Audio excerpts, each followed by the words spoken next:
A book named Alone in the Mainstream is an autobiography about a white woman who grew up as the only deaf person in all her classes.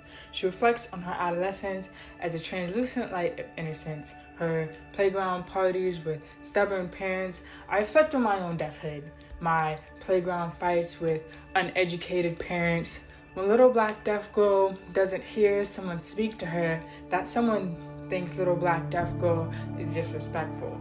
In middle school, white grandma teacher walks up to the board and writes aggressive to describe me. Walking through the cafeteria, I think the bully said something. When I'm forced to fight for my life, my memory goes dark. In the principal's office, defenseless, my tears are valued more than my words. To them, I'm a loose slave, following my sperm donor's footsteps where he served the white master behind bars they welded from our ancestral shackles. Black people don't support disability because we are tied to productivity. Deaf children who don't learn sign language are subjected to language deprivation and isolation.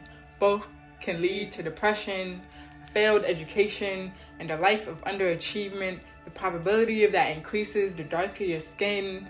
The Black community don't understand deafness, don't understand the pride I felt in elementary school when I passed the deaf test, don't understand that the only thing I need to be productive is sign language.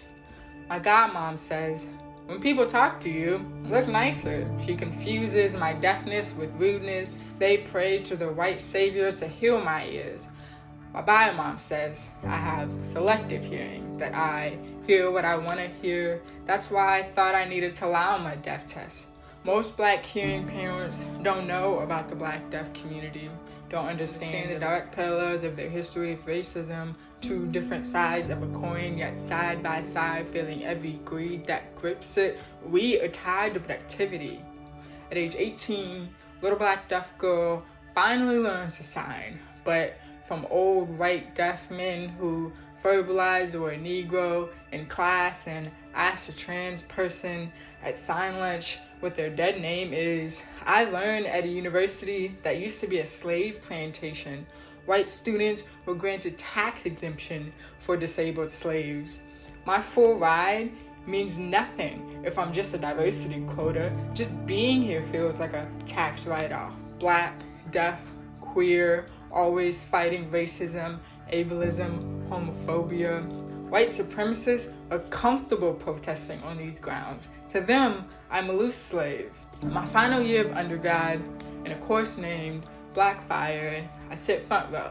My interpreter is to the right. We learn about the Black students who integrated this school. My great uncle graduated UVA in 1981, 161 years after Black slaves built this school in 1819. We watch a captionless video of UVA's first Black basketball player. My Black professor turns off the lights. I compose myself, fight back the tears, wonder if my interpreters notice the kettle rolling behind my eyes. My therapist asks if I feel isolated as the only deaf person in all my classes. I tell him no, because this is normal. But 4 hours later, my tears escape me without permission. My friends laugh without me. I take 2 trips to the bathroom to stop crying. A caring friend follows. I avoid her, make sure she can't hear me sobbing in the bathroom stall. I am the only deaf person in all my classes. No one can fix this problem, make me feel less isolated in this inaccessible setting of group assignments with background noises and masks covering the lips I used to read. All deaf people want is for you to